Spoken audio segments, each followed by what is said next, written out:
Okay geng, kalau korang pemancing sebenar, korang kena ada mesin ni guys. Dekat sini guys, kita ada Daiwa Saltiga. Ini Daiwa Saltiga tahun 2023. Bukan setakat cantik je guys mesin memang sangat fit. Korang boleh tengok dari segi dia punya performance, kayuhan dia memang smooth, gear dia memang sangat fit. Berbeza dengan mesin-mesin yang korang beli mesin yang biasa, pakai 2-3 tahun, mesin dia punya gear dah longgar. Tapi kalau Daiwa Saltiga ni guys, kalau korang pakai 10 tahun pun memang fit lagi lah. So dekat sini aku buat semua line up Daiwa Saltiga daripada saiz 4000 sampai saiz 10000. So korang kena ada guys mesin ni. Ni antara mesin flagship dari Daiwa juga.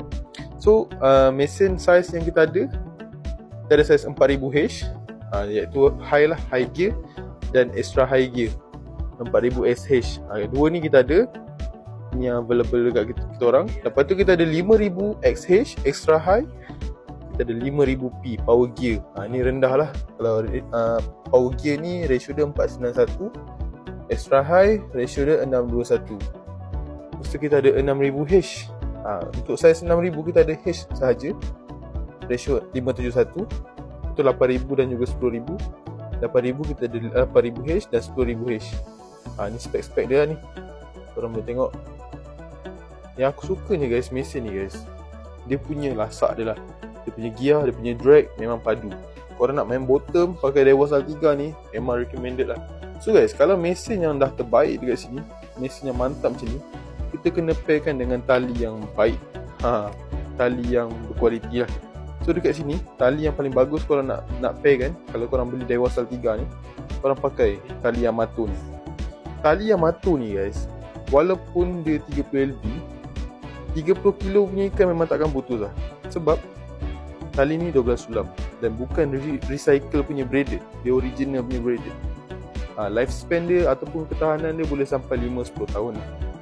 Korang tengok dia 12 sulam, dia super lembut guys, super lembut dan memang susah nak bulu. Memang takkan bulu lah talinya.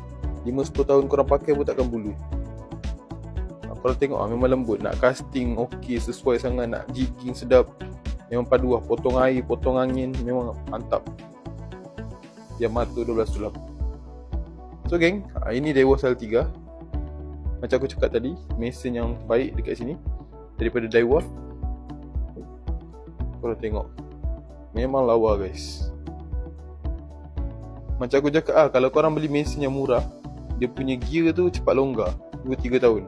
Tapi kalau korang beli Daiwa Saltiga, dia punya gear 5-10 tahun korang pakai pun still fit lagi. Dia punya drag pun padu guys. Kalau korang nak main bottom, nak main ikan besar, kalau korang perasan, korang tengok video-video yang viral, diorang popping ke main game-game heavy, semua pakai Daiwa Saltiga. So inilah mesinnya. So guys, itu saja video hari ni. Apa-apa pertanyaan korang boleh tanya kita orang lah. So korang gerak dulu. Ciao. Dan kami juga menerima track in race dan road. Sekian, terima kasih.